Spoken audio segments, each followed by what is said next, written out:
네, 여러분 반갑습니다. 2주차 창업경영 수업 시작하도록 하겠습니다. 어떻게 한 주 동안 잘 지냈습니까?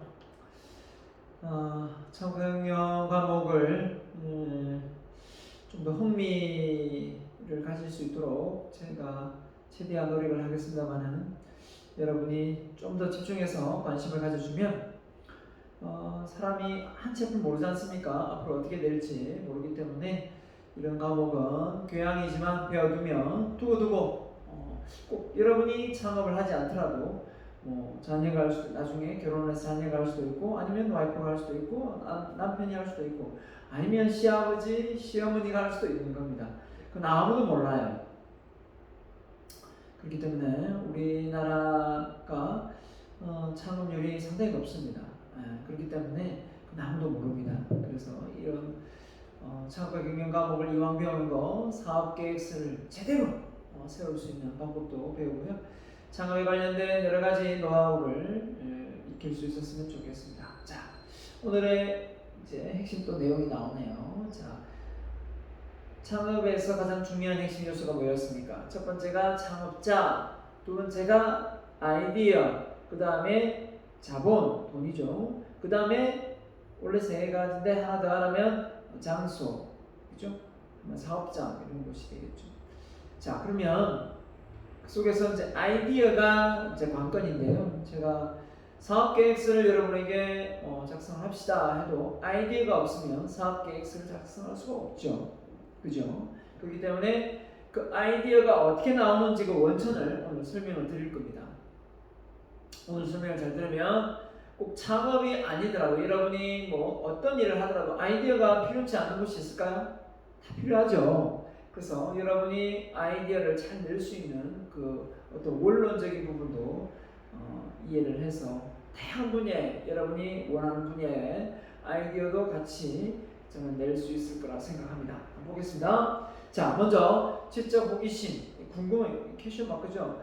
궁금증이 있어야 됩니다. 그래야만 뭡니까? 생각이 뭐랬습니까? 초점을 맞춥니다. 초점. 하루의 생각이 햄스테드라는 사람이 하루의 생각을 몇 가지 하느냐 연구를 했습니다. 20년 가까이 연구를 했는데 하루의 생각을 사람이 몇 가지 할까요?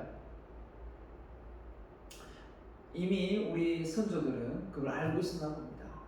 아들 녀석이 하나는 공부를 안 하고, 그렇죠? 가라는 학원은 안 가고 계속 집에서 게임만 하고 놀고 있을 때 엄마가 너무 화가 나서 그 아들에게 한 말이 있습니다. 젊은 자식은 가라는 학원도 안 가고 매일 방구석에 처박혀서 하루에 5만 가지 생각을 다 하고 찾아빠졌다, 이런 말을 합니다. 자, 5만 가지. 자, 햄스테드가 연구를 해본 결과 사람의 하루의 생각은 5만에서 6만 가지 정도를 한답니다. 대단하지 않습니까? 우리 조상들. 어떻게 연구를 20년 동안 한 사람을 어떻게 맞출 수 있을까요? 자, 아무튼 5만 가지, 6만 가지 생각을 많이 해가지고 성공할 수 있느냐? 못합니다. 그렇게 생각이 분산되어 있으면 뭐가 없는 겁니까? 계획이 안 잡히는 거죠. 기준점이 없는 거잖아요. 그렇기 때문에 절대로 그 사람은 성공할 수가 없습니다. 그래서 여러분이 운동을 하면 여러분 축구를 하면 축구만 생각하고, 그죠? 야구를 하면 야구를 생각하고, 씨름을 씨름을 생각하고, 테니스는 테니스를 생각하고 운동을 한다면 또 뭡니까? 여러분이 전공 과목이 있다면 그 전공 과목, 피아노는 피아노, 그 과목을 집중해서 생각할 수 있는 사람이 되어야 됩니다. 하루에 24시간 속에서 그 생각이 단순화되지 못하고 다양한 생각이 오고 간다면 절대로 여러분 머릿속에 아이디어가 나올 수 없습니다. 에디슨도 이런 말을 했습니다. 에디슨 친구가 저 친구는요, 첫날 만날 전기 관련 책밖에 안 읽어요. 그러니까 전기 관련 쪽으로 아이디어가 나올 수밖에요.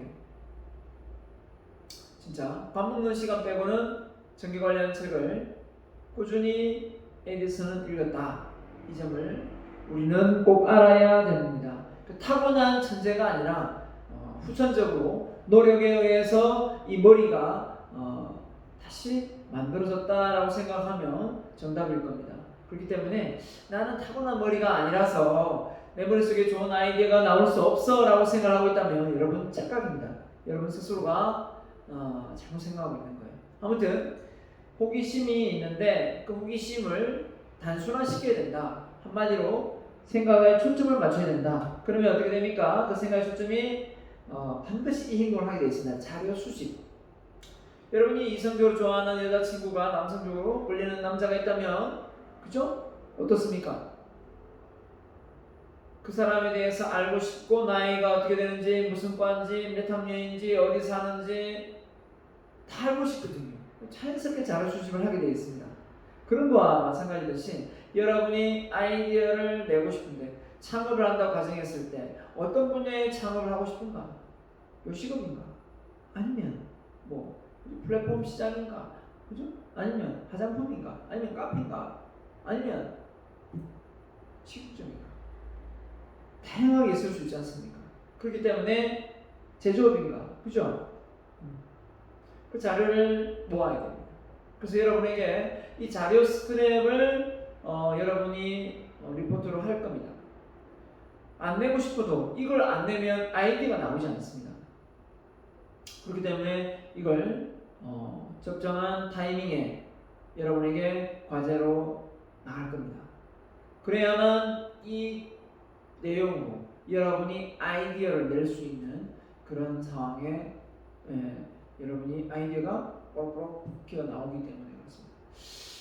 근데 이 자료 수집을 하지 않으면 뭡니까?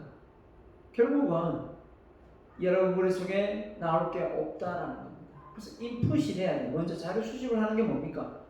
수많은 정보 속에 뭘 집어넣는가요? 정보 속에 지식을 집어넣는 거죠. 지식을 집어넣으면 뭐가 나오죠? 우리 머릿속에 지혜가 나옵니다. 자, 그래서 자료 수집 활동을 하면 그 속에서 뭐가 나옵니까? 아이디어가 나옵니다. 지혜가 나옵니다. 이게 정보고 이게 이제 지식을 쌓는 과정을 통해서 정보가 나오는 거니까요. 자료 수집 활동이 정보를 수집하는 거니까 정보를 수집해서 그 머릿속에서 이제 수집만 하고 읽지 않으면 안 되겠죠. 그 내용을 파악하고 읽으면 아이디어가 나오고 그 아이디어를 메모하면 어떻게 됩니까? 기존에 이런 아이디어가 있는지 없는지 한번 검색을 해봐야 되겠죠. 찾아봐야 되겠죠. 이미 그런 상품이 나와 있고 또 실패를 했을 경우도 있고 아니면 성공을 했을 수도 있는데 한번 찾아봅니다. 근데 없어요. 그럴 경우에 이걸 내가 한번 하면 되겠다. 그래서 새로운 아이디어가 발전하는 거예요. 그러니까 어떻게 보면 창조라는 것은 벤치마킹이에요. 그렇죠?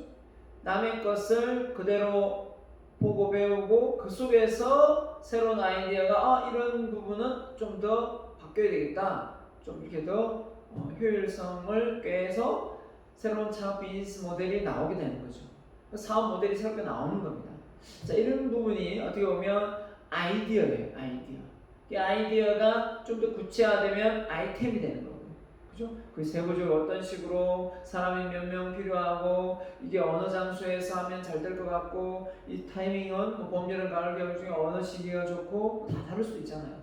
입지 조건이 어떻게 되고 상권이 어떻게 되고 다 이게 아이템하고 연결되는 겁니다.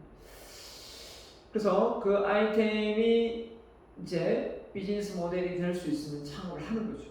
그죠? 네.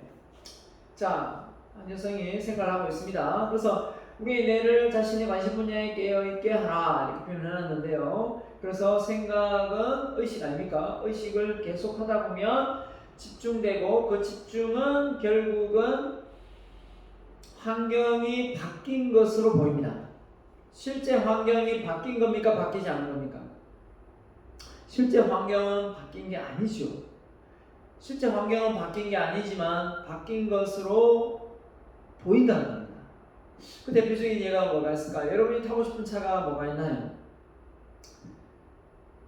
저는 지금 현재 제네시스 GV80이 좀 괜찮더라고요.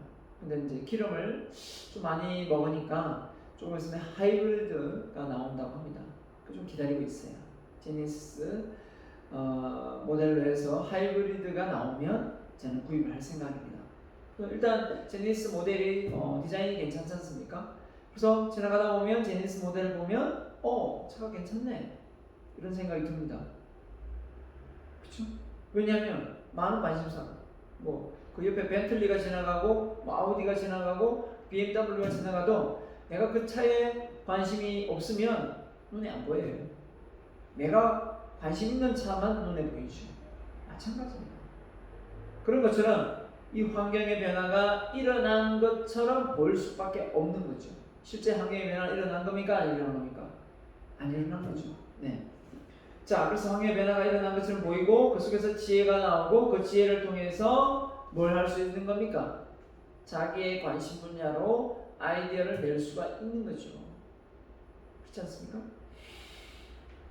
자, 그래서 생각을, 의식을 한 곳에 초점을 맞추는 게 몰입이죠. 몰입. 칙센트미하이가 쓴 이 몰입이라는 책을 여러분이 한번 읽어보시면 나도 정말 몰입하지 않아서 그렇지 몰입을 하면 내 머리도 정말 나쁜 머리가 아니구나. 좋은 머리구나. 내 머릿속에도 좋은 아이디어가 많이 숨어 있구나. 이런 점을 알 수 있을 겁니다. 정말입니다. 이 아이디어는 그냥 나온 게 아닙니다. 이런 몰입을 통해서 나오기 때문이죠. 명심하십시오. 아이디어. 자, 그래서 이 관련된 사례를 좀 예를 들겠습니다. 이런 부분은 책에 나오지 않습니다. 하지만 여러분의 이해를 돕고자 이 내용을 제가 넣었습니다. 창의성 개발. 첫 번째, 항상 호기심을 품고 살아라. 그래서 호기심. 불편한데 왜 이렇게 불편하지? 그 불편함을 편리함으로 만드는 게 뭐 가치 혁신 아닙니까? 그죠? 소비자에게 가치를 부여하는 것이니까 거기서 비즈니스 모델이 나오게 된다는 겁니다. 그죠? 그렇기 때문에 항상 호기심을 품고 살아라. 이 호기심이 그냥 단순히 뭐 돈을 벌기 위한 이런 부분도 있겠지만 생활 속에 불편함 이런 것 자체가 벌써 이걸 좀 더 편리하게 만들 수 있으려면 이런 부분을 좀 더 내가 발전하고 개발할 수 있는 부분이 없을까 이런 생각 이 자체가 벌써 호기심 아닙니까? 그죠? 자, 그래서 관심 분야에 초점을 맞춰라. 그랬더니 고 정중행 회장의 관심 분야가 뭘까요? 고 정중행 사업가 아닙니까? 한 이런 일화가 있어요. 해외 순방차 비서와 돌고 공항을 이제 착륙을 하려고 하는데 그 찰나에 울산 앞바다, 동구 앞바다를 보게 됐습니다. 그러면서 그때는 이제 사업을 이제 조선업을 하기 전이었어요. 자동차만 했었는데 조선업을 하기 전이었습니다. 그 단계에서 울산 앞바다를 보면서 이렇게 말했다고 합니다. 비서가 비서를 보고 들으라고 했는지 모르겠지만 와 바닷가를 보면서 우와 돈이 셀필이 깔렸다 이렇게 말을 했답니다. 옆에 있던 같이 앉아있던 비서가 창가 쪽을 그죠? 딱 보면서 회장님 어디에요? 하면서 딱 봤겠죠. 그랬는데 그 회장이란 저 정중행 회장이 고 정중행 회장이 뭐랬습니까? 네 눈에는 안 보인다 라고 말했다. 미안하지만 네 눈에는 안 보인다. 자네 눈에는 안 보인다 이렇게 말했는지 하여튼 사투리가 있었으니까요. 얼마나 서운했을까요? 그 비서가요. 그래 니 잘났다 이렇게 생각을 마음속으로 했을 수도 있을 것 같습니다. 그런데 그게 팩트예요. 사실이에요. 안 보입니다. 바닷가밖에 안 보이지요. 저 위치에 조선업을 할 생각을 하고 그 위치에 어떻게 다져서 그죠? 배를 만들 생각을 하는 사람과 그냥 바다 경치만 보는 사람이 어떻게 같을 수가 있겠습니까? 그래서도 이렇게 보면 부동산에 관심이 많은데 저도 이제 건물을 손순자만 짓고 싶은 생각도 좀 있습니다. 맨날 남들이 지어놓은 걸 사고 이렇게 팔고 해봤는데 이제는 내가 한번 상가 건물을 원룸 건물을 한번 지어볼까 어느 위치는 좋을까 이런 생각을 참 많이 하고 있어요. 자 그런 것처럼 그런 생각을 하면 그 위치에 그 적정한 장소가 내 눈에 들어오게 됩니다. 그런데 관심이 없으면 거기에 좋은 장소인지 아닌지 상권이 좋은지 안 좋은지 전혀 관심이 없습니다. 그렇죠? 네, 옆에 대학 교수들의 관심 분야는 뭘까요? 물론 학생들을 좀 더 잘 가르치기 위한 그런 교재 내용도 연구를 하겠지만 교수들은 연구를 많이 하는 게 바로 논문입니다. 논문을 열심히 쓰죠. 그래서 논문을 열심히 쓰는 교수들 보면 어떻습니까?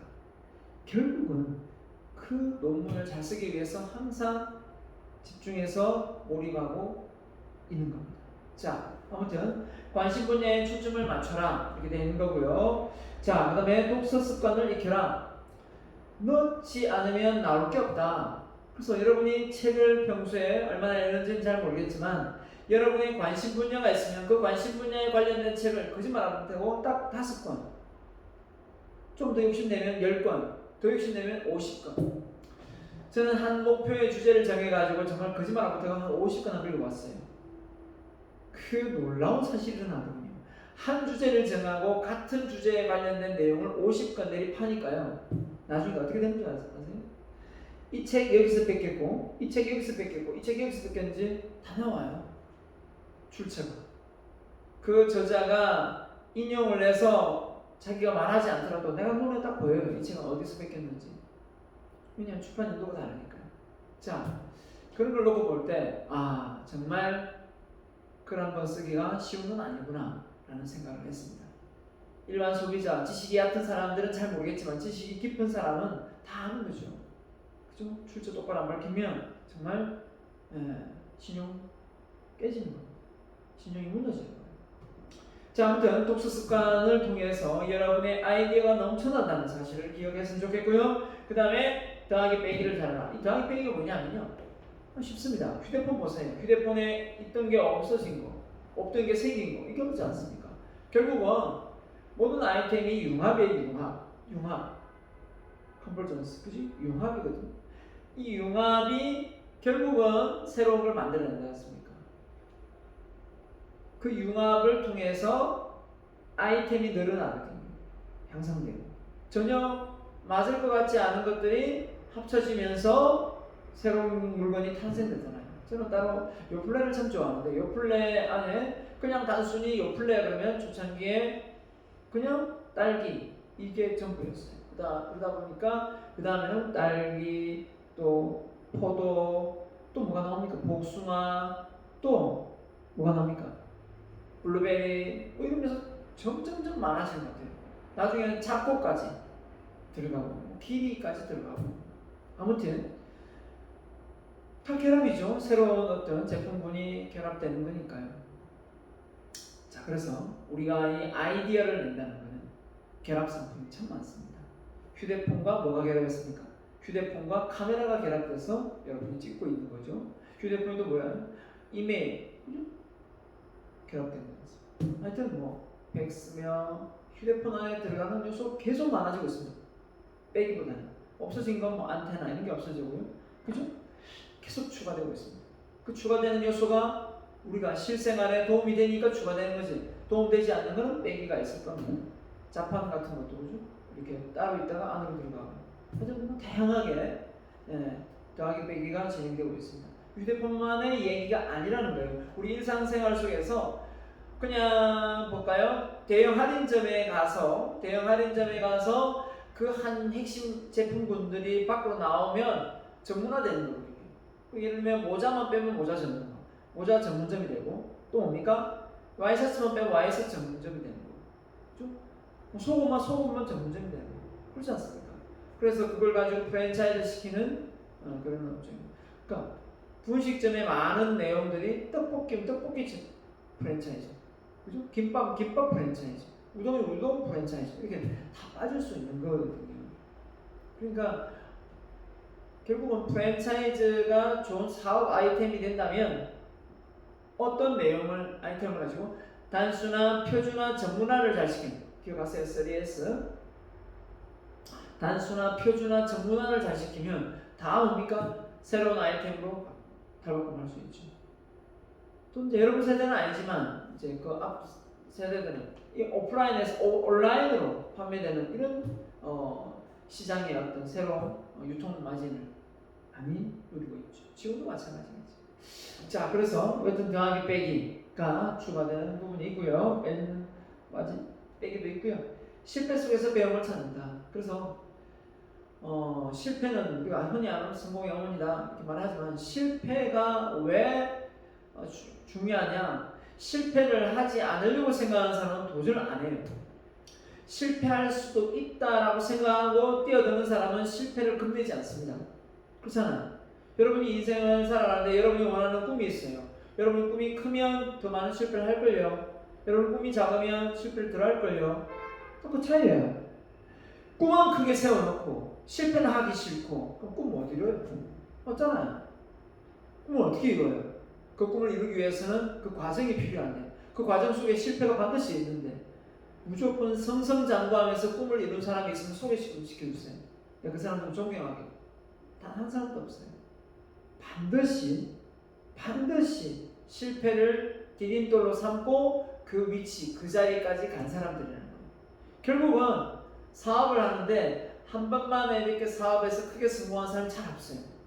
그렇기 때문에 여러 가지 사업을 이렇게 저렇게 실패하면서 나중에 그 사업의 그 경험을 노하우로 삼아서 크게 성공한 사람이 많지, 단번에 뭔가 하나 시작해서 바로 성공하는 그런 사람 잘 없다는 거예요.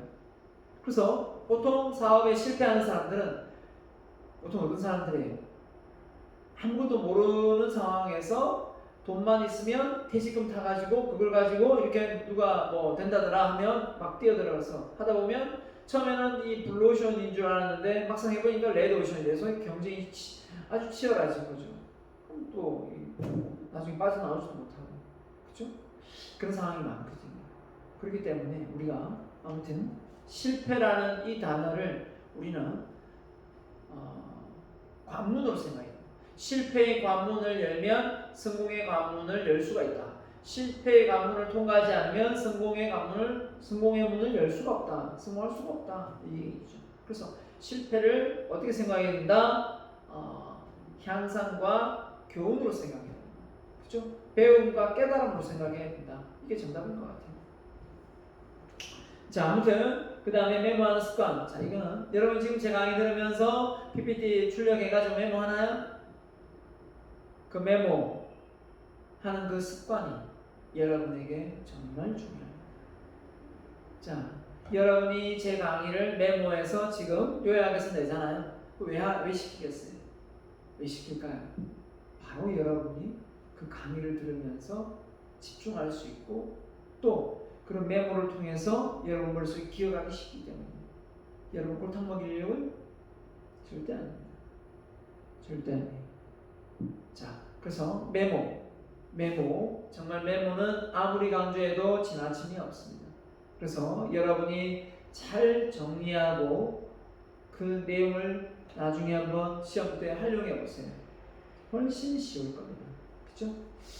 메모하고 정리하지 않으면 잊어버리잖아요. 그래서 우리의 메모는 기능이 딱 두 개예요. 실제 잊어버리지 않기 위해서 메모하지만 지금 당장 또 잊어버리기 위해서 메모하는지도 몰라요. 나중에 다시 보면 되니까. 그렇죠? 네, 그런 두 가지 기능이 있을 수 있는 것 같습니다. 그 다음에 7번째, 자신의 숨겨진 잠재 능력의 힘을 믿으라. 이게 이제 잠재 능력, 보여지는 능력, 현재 능력, 보이지 않는 능력을 잠재 능력으로 비유한다면 빙산의 어떤 일각을 비유하면 돼요. 남극이나 북극에 가면 빙하 덩어리가 있잖아요. 얼음 덩어리. 그게 바다 위로 이렇게 보여지는 부분은 현재 능력, 바다 밑에 가라앉아서 보이지 않는 능력은 잠재 능력으로 보시면 돼요. 그래서 우리가 보이지 않는 무한한 잠재 능력의 소유자라는 거예요. 어떻게 내가 가지고 있는 능력을 남들에게 다 보여줄 수 있겠어요? 그렇기 때문에 이 잠재 능력이 나한테도 분명히 있다 라고 생각하고 인생을 살아가는 게 여러분 스스로 신뢰하는 거예요. 근데 나는 남들은 큰 잠재 능력이 있을지 모르지만 나는 그런 잠재 능력이 없는 것 같아. 아무리 생각해도 나는 타고난 기질적인 능력이 없는 것 같아. 이렇게 표현한다면 좀 할 말은 없어요. 하지만 그게 있다고 생각하고 인생을 살아가는 사람하고 없다고 생각하고 인생을 살아가는 사람하고는 아주 큰 차이가 있다. 그거 하나만큼은 제가 여러분에게 강조하고 싶습니다.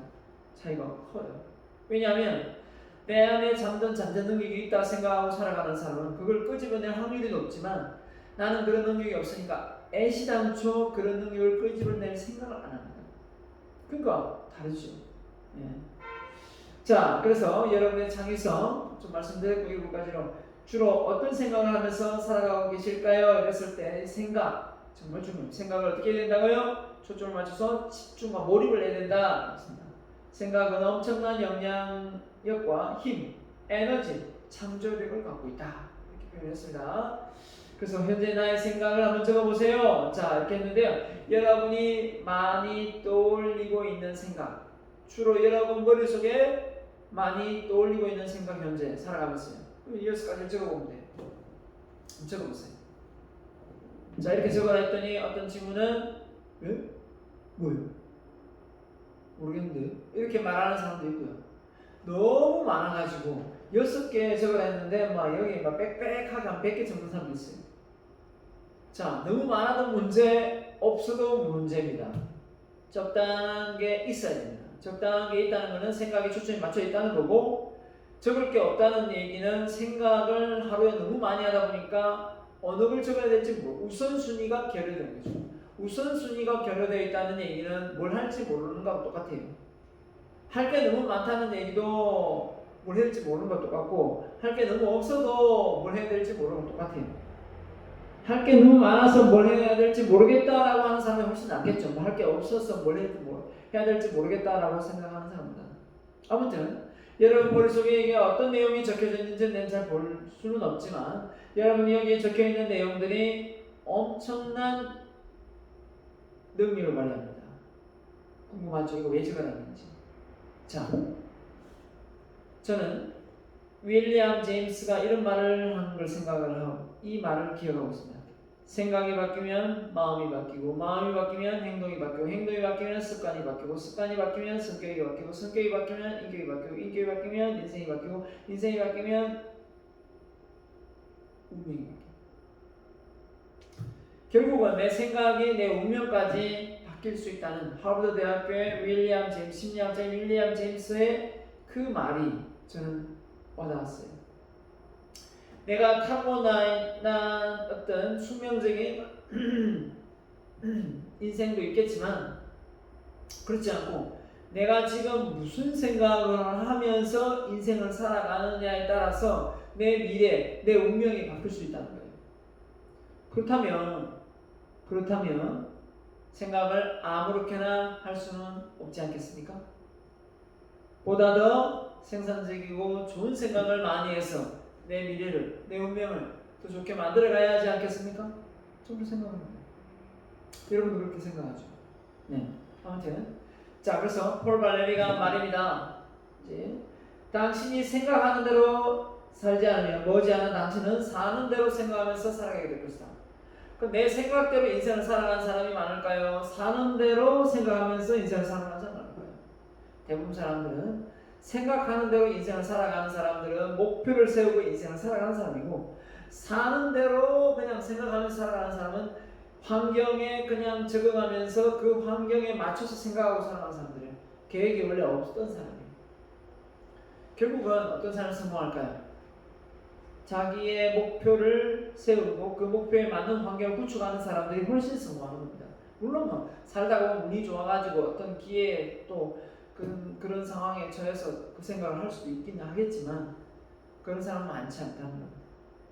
여러분이 한 번뿐인 여러분의 인생을 여러분의 생각대로 인생을 살아야지, 그냥 사는 대로 생각하면서 인생을 살아가다 보면 나중에 왜 이걸 못했지, 젊은 시절에 그걸 하고 싶었는데 왜 이걸 안 하고 지내왔지, 그저 막 후회하게 됩니다.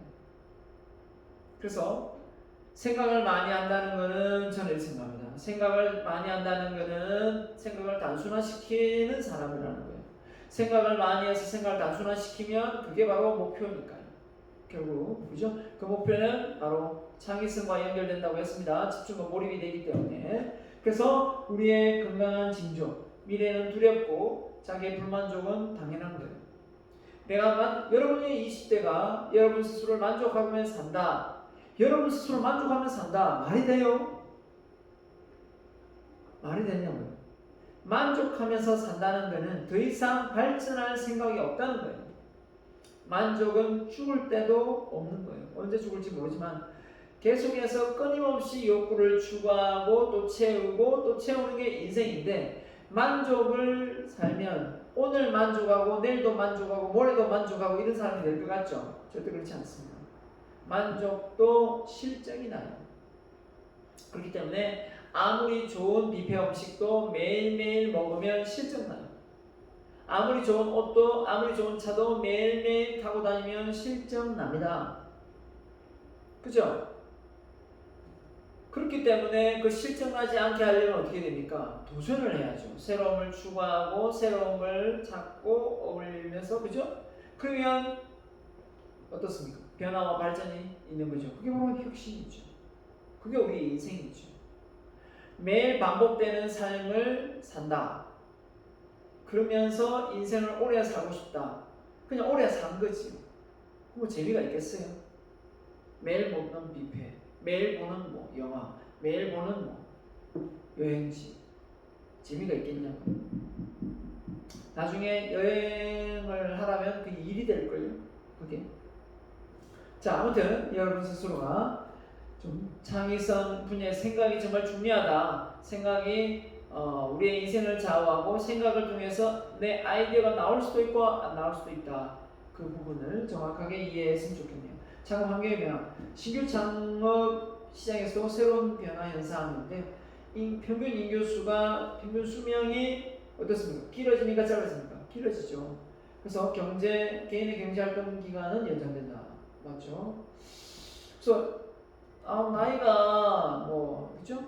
예전 같으면 60대다. 그러면 아이고 뭐 이제 뭐 갈 날이 얼마 안 남았으니까 뭐 대충 있다가 한 70살, 한 10년 살다가 죽자 이런 생각을 했겠지만 저 앞으로 100살까지 살고 이제 80 기본이고 뭐 80살도 양로원에 가서 뭐 그죠? 예, 이런 데 가서 뭐 주전자 뜨고 심부름하고 이러지 않습니까? 90 아무튼 그 연령대가 이제 수명이 길어짐으로 해서 또 그 이후에 수익이 없을 때 그때 어떻게 될 건가? 그죠? 네, 이럴 때 우리가 또 창업에 대한 생각을 할 수 있겠고 또 이런 돈을 또 벌 수 필요할 돈이 또 수익이 나올 곳이 있어야 될 것 같고 은퇴 시기는 빨라져서 많은 중장년층이 은퇴 이후에 새로운 창업 시작 그렇죠? 회사 뭐 4, 5정이니 뭐 이런 말 하지 않습니까? 결국은 45세 은퇴를 해가지고 뭐 어떻게 하겠까? 그때 한참 뭐 아이들 등록금 들어가고 이런 상황인데, 그죠? 그러니까 이런 상황에 도래되지 않으려면 만약에 내가 창업에 대한 어떤 눈을 뜨고 아이템이 있다면 회사 다니면서 그죠? 그 회사 아이템이 어디서 가장 많이 나오느냐면 전 직장이에요. 전 직장에서 아이디어가 참 많이 나오거든요. 물론 회사를 다녀도 아이디어가 안 나와서 안 나와요. 하지만 전 직장에서 아이디어가 가장 많이 나온다 합니다. 예, 그만큼 전 직장에서 내가 어떻게 근무를 하고 있느냐 따라서 아이디어가 나오거든요. 자, 그래서 은퇴 시기는 빨라졌고 중장년 은퇴 시기죠. 이후에 새로운 창업이 붐이 일고 있죠. 보통 이때는 안정적인 창업을 하기 때문에 물론 이제 프랜차이즈를 선호하긴 합니다만, 자, 기업 경기 악화로 취업의 문이 좁아지고 청년 창업이 늘고 있다. 그렇죠. 예, 취업이 안 되니까 창업을 해볼까 이렇게 하는데 코로나로 좀 상황이 안 좋긴 합니다만, 자, 여성의 사회 진출 확대. 그래서 결국은 애도 안 낳고 그죠? 이렇게 사는 집도 많고 좀 맞벌이를 이제 예전에는 뭐 선택이었는데 이제는 필수가 됐고 일단은 내가 사회에 나갈 때만 해도 와이프는 집에 있었습니다. 와이프도 있었고요. 그리고 저는 와이프가 일을 나가는 걸 별로 원치 않았어요. 내가 혼자 보러 됐기 때문에. 또 그럴 것이 또 와이프가 뭐 아이들 키우면서 또 그렇게 뭐 재밌었고요. 근데 이제 아이들 어느 정도 크고 나서는 또 뭡니까? 심심하다고 해서 또 이렇게 뭘 배우고 또 직업을 구하더라고요. 그래서 어떻게 보면 그런 부분이 내가 벌써 뭐 경제적으로 되는데 왜 힘들게 나가려고 하느냐라고 했을 때 와이프는 그럼 당신 인생이고 내가 뭐 100만 원 벌든 200만 원 벌든 내 인생은 또 내 인생이 있는 거니까 또 나가고 싶다라고 해서 저렇게까지 말을 하는데 뭐 내가 방해할 필요가 있겠는가 해서 하다 보니까 또 마무리가 되더라고요. 좀 아이가 크고 나서 아무튼 사회 전반적인 흐름이 각계각층에 많은 사람이 창업 전선에 뛰어들고 있다. 창업 붐이 어떻게 보면 일어나고 있다. 그리고 정부 정책으로 해서 뭐 사회적 기업이니 또 정부에서 창업에 대한 뭐 저리로 대출을 해주거나 이런 그죠? 창업 컨설팅을 해주거나 창업 교육을 시켜주거나 이런 시스템이 잘 되어 있어요. 그러다 보면 뭐 어느 진흥원에 뭐 임대를 아주 저렴하게 해준다거나 이런 식으로. 그래서 창업 환경의 폭이 넓어지고 정부의 창업 지원책에 따라 창업 여건이 좋아지고 있다. 그래서 그거 뭐 예를 들면 은행 지금 은행 금리가 약하지만 은행 금리가 뭐 4% 5% 될 때 그죠? 정부에서 대출해 주는 거면 1% 2%대 되면 정말 좋죠. 그런 거면 지금은 이제 한 대출 금리가 2%대 중반쯤 되지 않습니까? 그죠? 네. 그러니까 어떻게 보면 창업하기엔 좋은 시기인데 이 코로나로 인해서 외부 환경에 관해서는 기회보다는 위협 요인이 많죠. 예, 그래서 이제 온라인 창업을 이제 시도를 한다면 언택트 관련 쪽에 창업을 시도한다면 또 기회일 수도 있고요. 휴대폰에 인터넷이 들어옴으로 해서 이 창업이란 그 비즈니스 모델은 엄청나게 방대하게 많이 늘어난 것 같아요. 그렇죠? 예, 이 홈쇼핑을 통해서 이 마케팅 전략을 펼치는 거와 이 휴대폰을 통해서 구매가 가능한 이 시장 이건 뭐 어마무시하거든요. 그죠? 자, 그래서 주요 환경 변화 요인이 있는데요. 평생 직장에 대한 사고 변화. 평생 직업은 없다. 평생 직장은 있어도 평생 직업은 없다. 그죠? 이 말이죠. 평생 직장에 대한 사고 변화가 있다. 그래서 언젠가 내가 나올 준비를 해야 될지 모른다. 그렇지 않습니까? 언제 될지 모르니까. 그래서 다니면서도 틈틈이, 그죠? 예전에 현대자동차 관계자들 교육을 하면서 틈틈이 요리학원도 다니면서 틈틈이 도배학원도 다니면서 틈틈이 각자 포크레인 자격증도 따고 막 이런 사람을 봤어요. 그런 사람들이 은퇴를 하면 그죠? 또 어떤 사람은 집을 짓는 이런 것도 배우고 아무튼 다양하게 많더라고요. 자, 그러니까 그런 부분에서 이제 회사에서 지원도 해줍니다. 은퇴 시기쯤 되면 그죠? 은퇴 장려 교육을 해가지고 회사에서 또 정부에서 이렇게 반반씩 부담하면서 은퇴 이후에 다시 제2의 직업을 찾을 수 있는 기회를 또 주는 거죠. 창업 연령이 점점 낮아지고 청년 창업이 증가하고 있다. 그만큼 많은 돈을 들이지 않아도 창업할 수 있는 요소가 많기 때문이 아닌가 생각도 들고요. 정부의 정책도 바꾸요. 실제 소자본 창업이 많이 증가했고 규모가 작더라도 그죠? 스케일이 작더라도 창업을 할 수 있고 그 다음에 여성의 창업이 증가하고 있고 창업의 유행의 아이템이 다양해지고 있다. 그래서 정말 이 온라인 쇼핑이 종류도 다양하고 많은 것이 사고 팔지 않습니까? 이런 것도 파나 할 정도로 다양하게 사고 팔 수 있는데 그러다 보니까 꼭 내가 그 제조업을 가지고 있지 않더라도 그 중간다리 역할을 하는 거죠. 플랫폼 시장을 잘 이용하면 애써 만들어 놓는 그 제품을 이 유통만 잘해도 그 중간 마진을 먹을 수 있는 그런 유통 구조에 놓여 있지 않습니까? 그렇기 때문에 플랫폼 시장을 잘 활용한 사업 아이템은 정말 무궁무진한 것 같습니다. 자, 그래서 창업의 4요소 이렇게 표현을 했는데요. 바로 뭡니까? 아이디어 뭐죠? 자본, 사업장 이렇게 되어 있습니다. 머릿속에 기억을 해주면 되겠고요. 자, 창업자의 기본적 자질. 자, 뭐가 있을까요? 자, 칸츠가 말한 거네요. 기술적 자질, 인간적 자질, 개념적 자질. 자, 최고경영자, 중앙관리자, 일선관리자 다 이런 기술적, 인간적, 개념적 자질을 가지고 있지만 그래도 머리를 가장 많이 쓰는 최고경영자층에서 계획을 많이 하고 조직, 지휘, 통제하는데 이 개념적 자질을 많이 요구하겠죠. 그래서 환경의 문제 명확히 파악하고 종업원대 활동을 어떻게 조직 목표에 연결하는지 이해할 수 있는 것과 같다 했는데 그래서 이 개념적인 거는 말 그대로 계획하고 전략과 전술을 짜는 이런 역할을 하기 때문에 최고경영자들이 많이 하고요. 자, 그 다음에 인간적 자리는 중간관리자가 많이 하겠죠. 그래서 효과적인 통솔율을 관리하고 종업원들에게 즐겁게 일할 수 있는 능력을 심어주고 소통이 잘 되는 조직 문화가 여기에 해당되겠죠. 인간 구성원들과 그죠? 사원들과의 관계가 좋아야 인간적인 자질이 되는 거고요. 그 다음에 끝으로 기술주자, 이제 일선 관리자들이 이런 기술적인 자질이 없으면 밑에 있는 그 기술자, 작업자들을 잘 지휘하고 통제할 수가 없죠. 자기도 모르는 사람이 어떻게 관리하고 통제가 되겠습니까? 그래서 교육, 경험, 훈련을 통해서 그 방면의 지식과 자격증이 많이 있는 사람이 또 관리하고 할 수 있는 겁니다. 자, 그래서 지식과 열정과 의지력, 통솔력 및 체력 등이 뒷받침돼야 된다. 이렇게 표현했습니다. 체력도 뒷받침돼야 된다. 네. 자, 그래서 최선을 다하고자 하는 전문가 정신이다. 프로페셔널 마인드다. 이렇게 했습니다.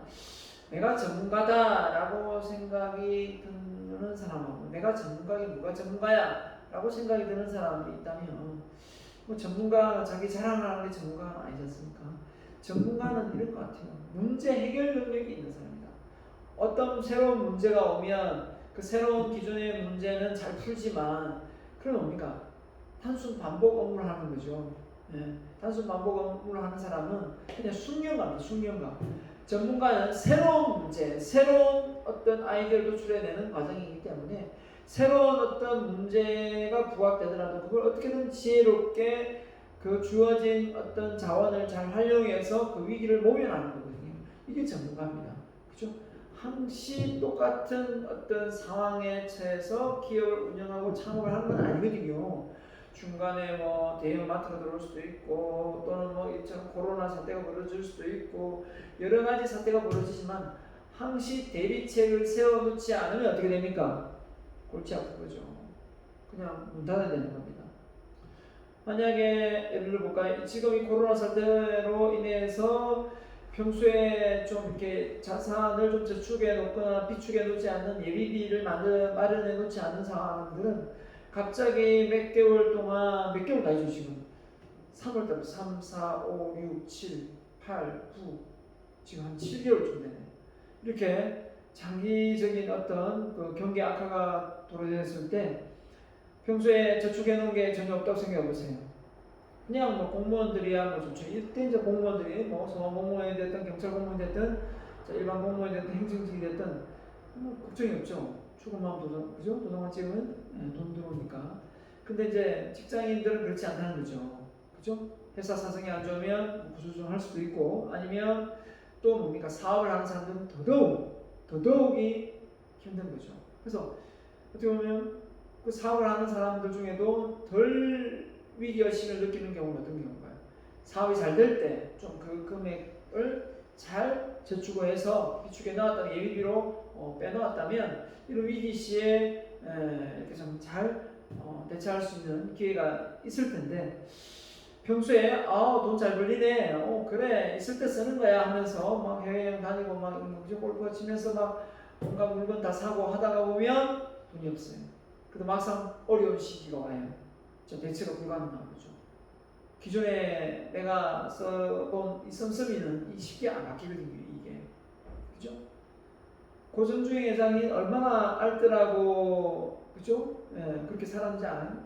그렇게 돈이 많고, 그렇게 하는데도 불구하고, 왜 그렇게, 좀 이렇게 검소하게 살았을까요?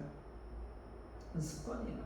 그런 습관이 들어있기 때문에 그런 부자가 되었고, 그 습관을, 어떻게 보면, 바꿔도 되는 상황이 와도 그 습관이 금방 바뀝니까? 해오던 습관이 있는데. 그렇기 때문에 좋은 습관이 성공을 부를 수밖에 없는 거예요. 그러다가 이제 돈 좀 벌었네. 이제 방탄한 생활을 하다 보면 또다시 그 습관으로 바뀌는 거죠. 그러면 돈을 아무리 벌어도 밑빠진 독과 똑같아요. 다 세볼 거 없어요. 진짜. 제가 예전에 대학생 때 제 아는 분이 학원을 하는 사람이 있었어요. 와이프가 학원을 하는데 본인은 기업체 다니고요. 근데 와이프가 한 달에 저축한 돈이 700이었어요. 그때 당시는 700이 엄청 컸거든요. 지금 그 700이면 지금 다니면 한 1,500에서 2,000 정도의 어떤 가치가 있을 거예요. 700 정도 저축을 했습니다. 그때 월급이 평균이 200씩 돼요. 700씩 저축을 할 정도면 직원들 다 이렇게 강사들 다 임금 다 빼고 자 그런 것처럼 항상 이렇게 대비책을 세워야 됩니다. 그래서 사업을 할 때도 마찬가지예요.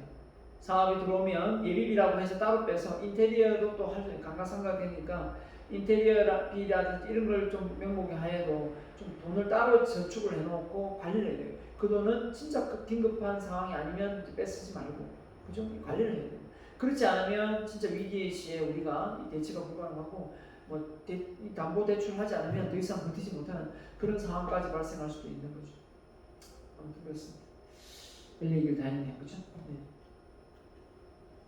기술적인 극한까지 파고드는 장애정신. 자, 이런 것들이 어떻게 보면 창업자가 가져야 될 기본적인 자질, 가치가 개념, 기술, 인간적인 자질을 이야기했고요. 자, 첫째 주인의식. 자, 주인의식이 있다라는 건 뭘까요? 주인의식이 있다라는 건 전 다른 말로 할까요? 책임감이라고 생각하면 책임감. 내가 여기에 책임을 지겠다. 의사결정을 내가 내리고 내린 내 의사결정에 대해서 내가 책임을 지겠다. 그 사람이 주인의식이 있는 거예요. 전 잘 모르겠는데요. 제 영역이 아닌데요. 제 담당이 아니라서 잘 모르겠는데요. 이렇게 발뺌을 한다면 결국은 뭡니까? 그 문제 해결하기가 어려운 겁니다. 그렇죠? 네, 그런 상황이 발생되는 거죠. 자, 사업 규모에 맞는 자금이 필요하다. 그래서 보통 자금은 창업 어떤 그 자금 초기 자금의 1.5배라고 얘기를 하는데요. 자, 그래서 창업자는 대부분 창업 과정에서 자금 문제로 많은 어려움을 겪는다. 많으면 좋다 해서 뭐 그렇게 많이 필요치 않는데도 불구하고 대출을 많이 받아가지고 예비비로 뭐 많이 들고 있는 것도 맨날 또 이자를 나가야 되잖아요. 그것도 문제예요, 그죠? 본인이 원래부터 돈이 많아서 뭐 창업을 한다는 문제가 없겠지만 걱정이 많아가지고 오히려 그 돈을 더 많이 대출을 별 필요치도 않은데 은행에 꽂아놓고 그죠? 대출금이 비싸지 그죠? 은행 금리가 비싸겠습니까? 쓸데없이 돈을 이자 나가는 경우도 있잖아요. 아무튼 적정 돈이 어느 정도 필요하고 한 달, 두 달 정도의 어떤 예비비 정도면 직원들 월급 정도면 괜찮을 것 같고요. 예상치 못한 투자 요인 발생률로 계획한 사업이 진행 과정에서 차지. 초기 자본금은 자신의 능력에 맞게 최소화하는 것이 필요하다. 처음부터 너무 삐까뻔쩍하게 그죠? 차도 좋은 차 타고 사무실도 삐까뻔쩍 크게 대형화되고 위치상으로 너무 폼 잡지 마세요. 잘 될 때 하는 거지, 그죠? 보통 아이들이 피아노 좀 친다고 피아노 좀 200만 원, 300만 원짜리 사주지 말고 그냥 조그만 거 중고 하나 사서 피아노 치다가 우리 아이가 정말 이제 이 분야에 정말 집중과 몰입을 통해서 앞으로 직업적으로 뭔가 승산이 있겠다. 그럴 때 좋은 그래도 피아노를 사주는 거예요. 처음부터 돈 있다고 펑펑 내는 쓰지는 않아요. 맞죠? 그래서 필요한 자금은 준비자금, 시작할 때 들어가는 운영이죠. 그 다음 운영자금, 월급이나 이런 게 되겠죠. 임금. 그 다음에 시설자금, 그죠? 인테리어 이런 부분이겠죠. 그래서 각각의 영역을 나눠보면 돈이 얼마나 필요하겠다라고 알 수가 있겠죠. 준비자금, 운영자금, 바로 시설자금 나눠서 영역을 나누면 쉽게 준비할 수 있고, 장기적으로 투자하는 자금은 자기 자본이나 장기 차익금으로 보충당한다. 예. 그 다음에 부채 의존도가 높으면 과중한 이자 부담으로 인한 경영 부실 원천이 될 수 있죠. 그렇기 때문에 부채가 많아지지 않도록 사전에 상황을 보고 적당한 매장의 크기를 해야 되겠죠. 욕심 부리지 말고. 자, 그래서 사업 아이템. 사업 아이템인데요. 자, 아이디어와 아이템의 차이는 이제 아이디어가 추상적인 것이 아이템은 좀 더 스페시픽하고 구체적인 내용입니다. 추상적인 소비자의 욕구를, 니즈를 파악하여 창업 기회를 발견한다. 아이디어가 아이템이 되기 위해서는 소비자 분석, 기술 분석, 사업성 분석 과정을 거쳐야 됩니다. 한마디로 손익분기점도 계산해보는 거죠. 과연 이 물건을 몇 개 팔았을 때 마진이 어떻게 되고, 그죠? 임대료 내고, 수수 어느 정도 몇 개를 소화해내야 이게 수익이 있는지 이런 거죠. 예, 아이템. 자, 그래서 종목 아이템은 추상적인 내용을 명시적으로 구체화했고, 구체적인 형태를 지닌 제품이나 상품일 수도 있고, 무형의 서비스일 수도 있다. 그래서 제품이나 상품일 수도 있고, 무형의 서비스. 근데 아이디어는 아직 추상적이고 그런 게 다 갖춰진 게 아닌 상황인 거죠. 자, 그래서 종목 창업 종목 아이템이 사업 기회가 되기 위해서는 어떻게 됐습니까? 정말 중요한 내용이네요. 제품이나 서비스가 고객에게 무엇을 제공할 수 있어야 된다? 가치를 제공해야 된다. 가치 제공. 가치 제공이 뭐예요? 고객이 필요해야 된다. 고객이 필요를 느껴야 된다라는 게 가치 제공이에요. 고객이 필요를 안 느끼는데 고객이 보증에서 돈이 나오겠어요? 안 나오죠. 돈을 쓰지 않지요. 그죠? 그래서 지속적인 수익성을 보장할 수 있어야 된다라는 겁니다. 지속적인 수익성을 보장할 수 있어야 된다. 이게 뭔 말이에요? 지속적인 수익성. 그러니까 일회성, 단발성, 계절성 이런 게 되는 경우에는 사업을 뭐 하다가 안 하고 할 수가 없으니까 좀 더 이렇게 지속할 수 있는 아이템, 그렇죠? 네. 그런 아이템이고 창업자는 창업 준비 과정에서 업종 분석, 정보 수집, 경험이 참 좋죠. 그 업종의 일을 먼저 해봄을 해서 이게 돈이 되는지 안 되는지를 알 수가 있기 때문에 종사자와의 면담, 그렇죠? 아이템에 대한 사업 타당성 분석을 해봐야 됩니다. 그래서 그 본죽 사장인 김철호 대표는 그 앞서 본죽을 창업하기에 앞서 뭐 정말 뭐 요식업부터 해가지고 많이 망했거든요. 거의 하는 쪽도 다 망했어요. 그러다가 마지막으로 한 게 죽집이었어요. 근데 죽은 어떻게 보면 뭐였습니까? 함께 식사가 아니었어요. 환자식이었는데 이걸 어떻게 하면 죽을 환자식이 아닌 일반 식사로 만들까 고민을 많이 한 거죠. 그래서 전국에 죽을 수는 이런 죽집을 다니면서 죽을 계속 맛을 본 거예요. 그러면서 레시피를 만들었대요. 그러니까 본죽이 그렇게 탄생한 거죠. 본죽에 가면 죽만 있지 않고 이제 비빔밥도 있고 좀 있더라고요. 내용들이. 그 죽집이 만들어지면서 처음으로 이 배달을 안 했어요. 이 본죽이. 근데도 살아남았지 않습니까? 그죠?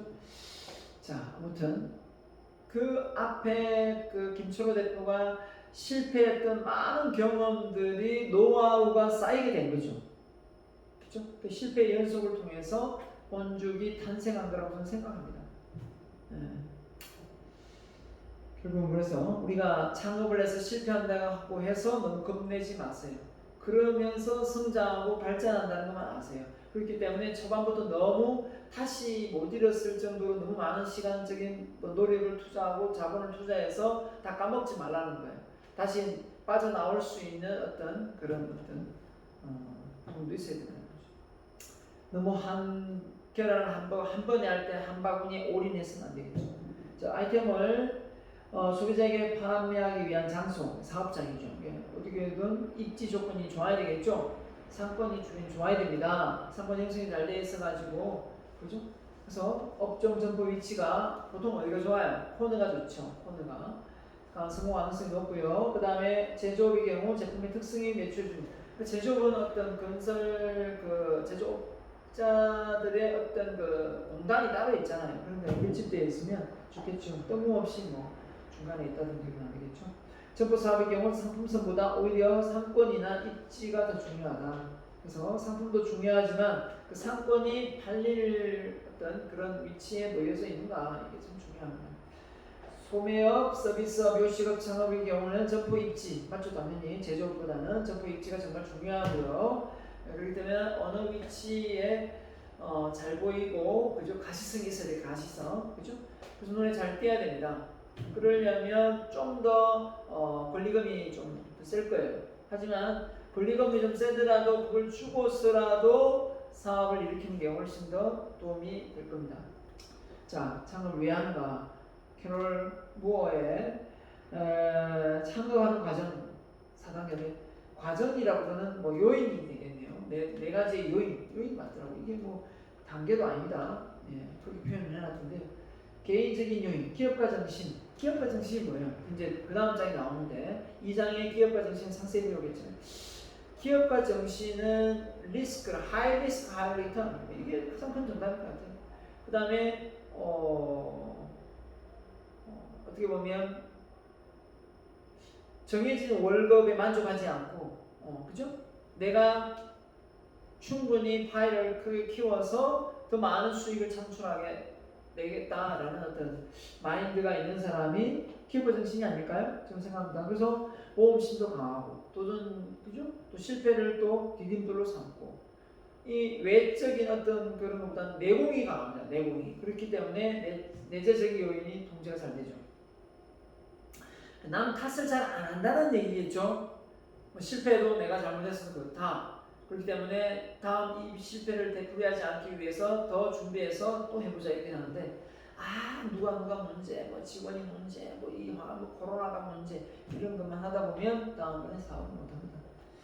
자, 기본 교육받은 사람, 취업보다는 자기 일을 하고 싶어하는 사람.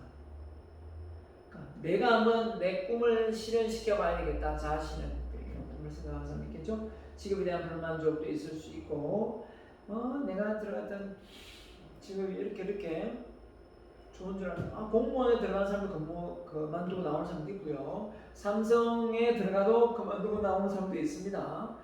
아무리 그 좋은 어떤 여건이 되더라도 절이 싫으면 중이 떠나야 되는, 선임이 떠나야 되는 것처럼, 예. 직업에 대한 불만족, 본인의 의지와 상관없이 퇴직. 구조조정, 그죠? 구조조정 때 그렇게 될 수도 있습니다. 그래서 이런 상황일 때 창업을 한번 해볼까? 이런 생각을 하지 않겠습니까?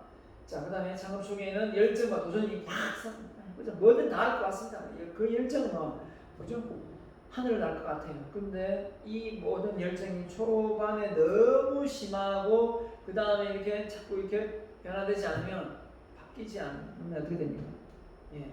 이 열정과 혁신은 또다시 도태됩니다. 그죠? 예. 초반에 너무 들뜨지 마라. 오히려 초반을 차분하게 가져가고 계속해서 그 열정을 이어갈 수 있는 에너지가 중요하다. 초반에 너무 다 쓰지 마라. 이렇게 말하고 싶어요. 그죠? 예. 성공하는 과정에서는 사업가 기질, 지도리 어떤 비전을 제시하고 조직관리, 경영관리 성향이 더 큰 영향. 자, 상업 초기에는 열정과 도전, 혁신이 필요하겠고 성장하는 과정 속에는 좀 더 비전 제시와 조직관리, 경영관리에 큰 영향을 받는다. 그래서 처음에 아무것도 구축되지 못한 상황에서 직원들의 사기를 끌어올리기가 쉽지 않지 않습니까? 그죠? 네. 그런 경우입니다. 자, 그 다음에 사회적 요인. 자, 태어났더니 부모님이 다 창업을 했습니다. 그죠? 부모님, 가족들 중에 다 자기 사업을 한 경험이 있어요. 그러면 뭡니까? 나도 사업을 해봐야 되겠다. 이 생각을 훨씬 많이 하겠죠. 또 아버지가 너는 내 사업을 이어가야 된다. 이러면 해야 되고. 자, 그 롤 모델이, 롤 본보기가 있다는 겁니다. 나는 우리 아버지를 존경하는데 우리 아버지가 정말 훌륭한 사업가다. 그러면 하게 되는 거고요. 사업과 관련된 연결망, 주변에 인맥들이 잘 구축되어 있어가지고 내가 이걸 하면 같이 협업해서 도와줄 인력 툴이 아주 잘 짜여져 있는 경우죠. 자, 그 다음에 환경적인 요인, 개인보다는 사업기에 관련 있는 사업 환경 요인, 이제 저리로 대출을 해준다든지 또 뭡니까, 그죠? 주변에서 인력이 잘 이렇게 파견해서 도와준다든지 컨설팅을 해준다든지 이런 환경이죠. 외부의 어떤 환경이 기회 요인이 많은 부분이 됩니다. 그래서 그렇죠? 여러분이 그런 어떤 역량이 있는데 그 역량을 발휘할 수 있는 여건과 환경이 다 만들어져 있는 경우도 있지 않습니까? 창업 초기에는 기회 발견, 벤치마킹, 대상이 되는 역할 모델이 없다. 자, 그래서 창조성을 발휘할 수 있는 환경. 그 다음에 창업에 도전하고 기업에 경영하는 단계에서는 경제 현황, 자원 확보 가능성, 정부 지원 가능성 등이 영향을 받는다. 이렇게 표현했습니다. 그래서 경제 여건이 좀 좋으면 좋겠고 자원 확보가 쉬우면 좋겠고 공급자의 교섭력이잖아요. 자, 정부 지원도 많았으면 좋겠고 이러면 창업 시기 다 뒷받침해 주는 거잖아요. 그죠? 그 다음에 기업 성장 단계. 고객 경쟁사보다 고객, 공급자, 개발자, 투자자, 자원 등 경쟁 환경 요인이 영향이 다 뒷받침되면 정말 좋겠죠. 근데 경쟁사가 이미 앞서가 있고, 그죠? 고객이 홍보가 덜 된 이런 중소기업 어떤 대기업 제품을 선호하고 있고 이런 상황이 되면 그죠? 힘들겠죠. 창업을 하는 데 있어서. 네, 맞습니다. 조직적인 요인이요. 자, 창업 초기에 1인 또 5인이 이하의 일반적인 조직에 대한 고민을 크게 할 필요는 없다. 조직이 작으니까. 그죠? 그렇지 않습니까? 근데 이런 1인 창업을 예전에는 어떻게 해? 이렇게 생각했지만 이제 하는 경우가 많죠. 그러다 보니까 창업의 기회도 많아지는 거예요. 무조건 창업하면 딱 차려놓고 직원 10명, 20명 들여놔야만 사업이 운영되는 것처럼 보일 수도 있는데 혼자서 그런 역할을 좀 많이 하긴 하지만 그래도 창업을 못하는 건 아니다. 이런 걸 보는 겁니다. 기업의 성장 과정에서 기업의 규모와 특성에 맞는 전략, 조직원, 조직 구조, 조직 문화 등이 영향을 주게 된다면 창업을 계속해서 하고 싶고 하게 되지 않을까 생각합니다. 나도 창업할 수 있는가? 여러분도 창업할 수 있는가? 여러분 자질적인 부분이네요. 현대를 살아가는 사람이라면 누구나 한 번쯤 창업을 꿈꾼다. 맞죠? 그래서 모든 사람이 사업가로 성공하는 것은 아니다. 맞죠? 그런데 신규 사업체의 90% 이상이 창업한 지 2, 3년이 지나면 실패에 얼굴합니다. 자, 고민입니다. 2, 3년이 되면 딜레마에 빠지는 것 같아요. 이걸 해야 되나 말아야 되나. 그죠? 그 다음에 2004년부터 2010년까지 10년 동안 자영업 창업업체 현황입니다. 창업업체 수 949만, 폐업수 793만. 이야, 결국은 어떻습니까? 생존율 16.20%가 안 됩니다. 16점, 이것도 높은 거예요. 그죠? 높은 겁니다. 업체 6개 중 1개 정도만 생존한다. 절대 호락호락하지 않습니다. 창업이. 그죠? 자, 그래서 성공 확률이 10% 이내라는 것은 실패 확률이 90% 이상이라는 것이다. 그렇기 때문에 우리가 창업을 섣불리 해서도 안 되고 만반의 준비를 해도 될까 말까 하는데 좀 정확하게 창업에 대한 공부를 하고 사업계획서 정도는 세워서 손익분기점을 정확히 예측해보고 사업의 일선에 뛰어들어도 늦지 않다. 이런 점을 이야기합니다. 그래서 창업 그러면 이제 우리나라의 직업의 숫자 한번 보세요. 우리나라 직업의 숫자가 9,600개, 10,000개가 좀 채 안 됩니다. 근데 이미 선진국은 미국은 3만 개, 일본은 2만 5천 개, 캐나다는 2만 개 이렇게 상당히 직업의 숫자가 많습니다. 그럼 이런 나라에 가가지고 우리나라에 없는 직업을 가져와도 그건 창업이 될 수 있는 겁니다. 맞죠? 그게 비즈니스가 잘 된다면. 근데 나라마다 그게 될 수도 있고 안 되는 아이템이 종류는 좀 있겠지만 결국은 외국에 나가서 많이 경험하고 오랫동안 머물다 보면 그 문화 속에 우리 문화가 가지지 못한 부분을 또 플러스 알파 할 수 있는 부분이 있을 거고 우리가 가지고 있는 이 배달의 어떤 정신을 외국에 가서 배달을 해줬더니 너무 좋아하더라 이런 경우도 있고 그죠? 상황에 따라 그 대처 처방이 다 다르다고 저는 생각이 듭니다. 자, 말, 치과, 의사. 사람만 치과하는 게 아니라 말 치과입니다. 음식 조각가, 발 치료 전문가, 이 좋죠. 그죠? 애완동물 전문 변호사, 애완 전문 변호사는 없죠. 정신보건 상담원, 그죠? 상담원 이런 사람은 정신과 심리학과 이런 관련 일을 하는 사람들은 있습니다. 그죠? 자, 이 얘기를 보니까 이런 생각이 옛날에 신문에 아이디어서 서울대학교 2명이 어학연수를 갔는데 미국에 가가지고 어학연수 동안에 배운 게 뭐냐면 간판을 닦는 것이에요. 간판을 닦고 청소를 하는 걸 외국에서 보고 이거 우리나라에 하면 되겠다 해가지고 서울대학교를 졸업해가지고 졸업인가 중퇴인가 하여튼 졸업해서 합니다. 졸업을 해서 그 간판을 청소해주는 그런 어떤 청소 업체를 차려가지고 이게 이슈가 됐었어요. 어떻게 이런 생각을 할 수 있느냐? 서울대에 나오면 대기업이나 아주 그죠? 공기업이나 이렇게 좀 알아주는 그런 직종을 택하는데 창업이라는 아주 힘든 어떤 업종에다가 자기 아이디어로 창업을 할 생각을 다 하느냐? 그래가지고 한번 이슈가 된 적이 있어요. 물론 크게 성공은 못했지만 그런 아이디어가 외국에서 잘 된다 해가지고 우리나라에서 잘 되는 건 아니고 그래서 그런 사례가 있습니다. 그렇죠? 요즘에 이제 차를 세차할 때 세차장에 갈 수도 있고 아파트에 세워놓으면 세차해주는 사람들이 월 얼마를 그죠? 받으면서 일주일에 세차를 해주더라고요. 그죠? 자, 그런 어떤 그 아이템. 세차장은 세차장에 가야 된다. 아니, 출장하면 안 되나? 이렇게 되는 거죠. 맞죠? 자, 그래서 소자본 창업의 환경입니다. 새로운 창업 시장 환경에 적응하고 성공 창업을 위한 시장 추세. 그죠? 자, 에로틱 자본, 스마트 슈머, 싱글 라이프 스타일. 자, 이런 게 있다. 이 정도만 알면 됩니다. 자, 그 다음에 스마트 슈머. 말 그대로 이 휴대폰을 통해서 사업을 일으키는 거죠. 싱글 아까 얘기했고, 브랜드 체험. 자, 브랜드 체험을 하고 제품을 살 때는 온라인에서 사고, 휴대폰으로 사고, 이런 경우도 있죠.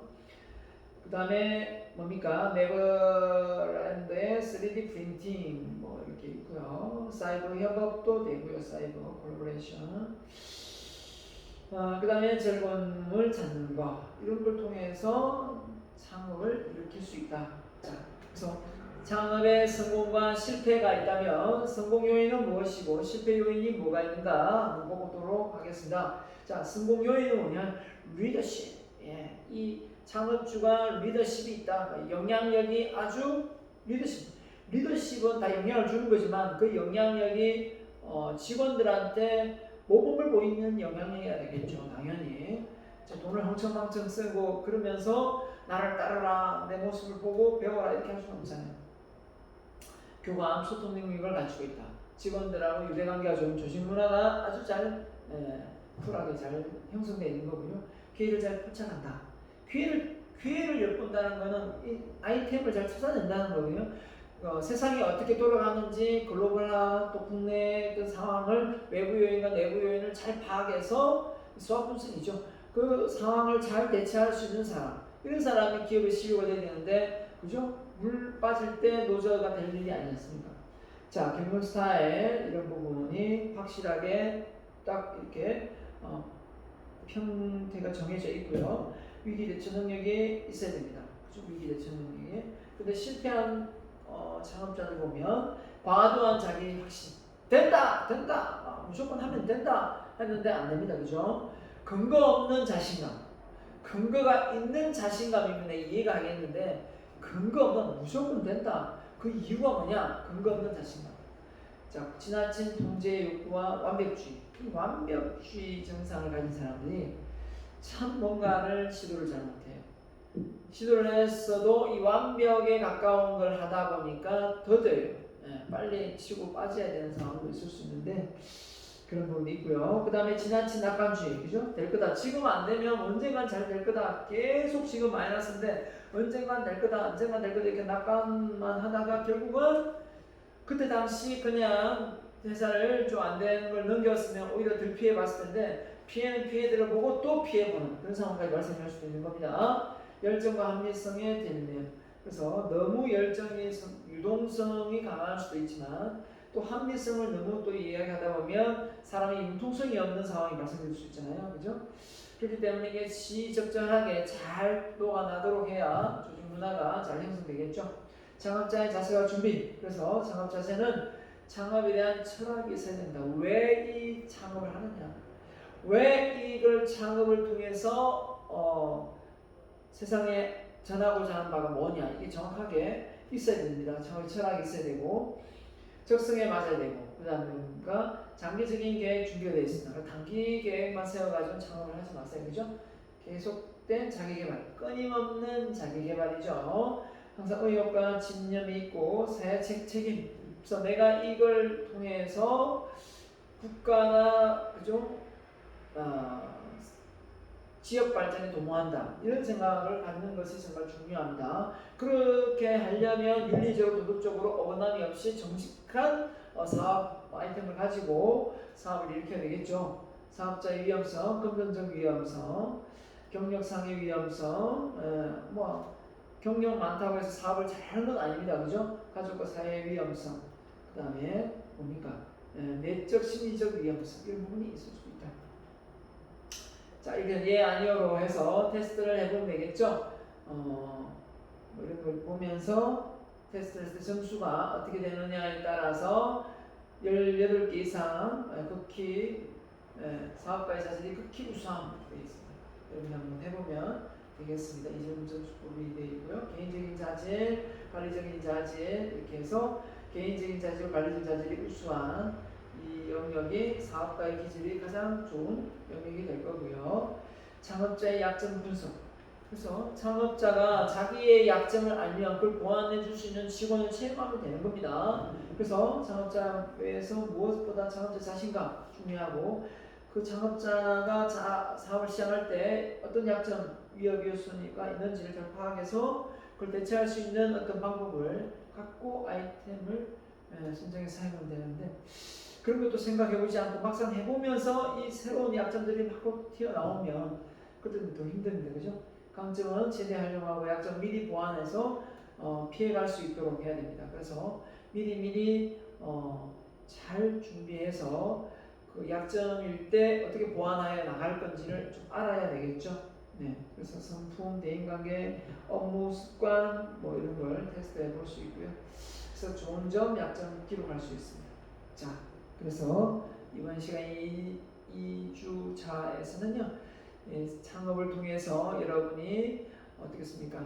아이템을 내는 아이디어를 내는 방법, 몰입 이런 부분. 그래서 여러분이 지금 어떤 내용을 몰입을 해가지고 있다면 그 내용을 자료를 스크랩 해놓으세요.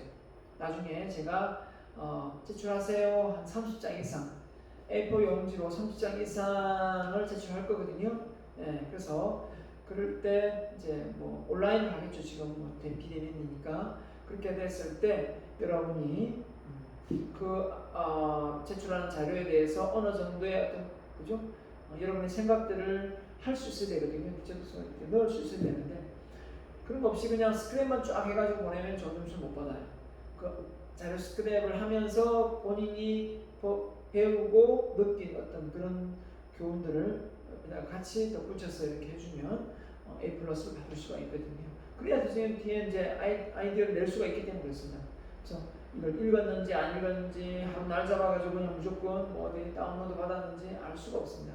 그렇기 때문에 반드시 읽은 흔적을 여러분에게 묻고자 하기 때문에 그 중간중간에 관련된 내용들을 여러분이 밑줄 칠 수 있어 밑줄 치면서 그에 대한 여러분의 생각들을 이렇게 덧붙이면 A뿔이죠. 그런 과정이 있을 테니까 일단 여러분의 관심 분야가 무엇인지 이렇게 집중과 몰입을 해가지고 자료를 많이 모아두는 그런 연습을 하면 좋을 것 같아요. 물론 이제 나중에 기간은 좀 넉넉하게 제가 주려고 합니다. 하여튼 아이디어가 자료 스크랩에서 온다. 집중과 몰입을 하면 자료 스크랩을 자동으로 하게 되어 있다.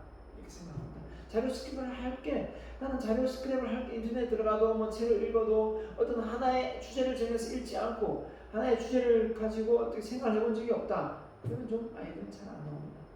알겠죠?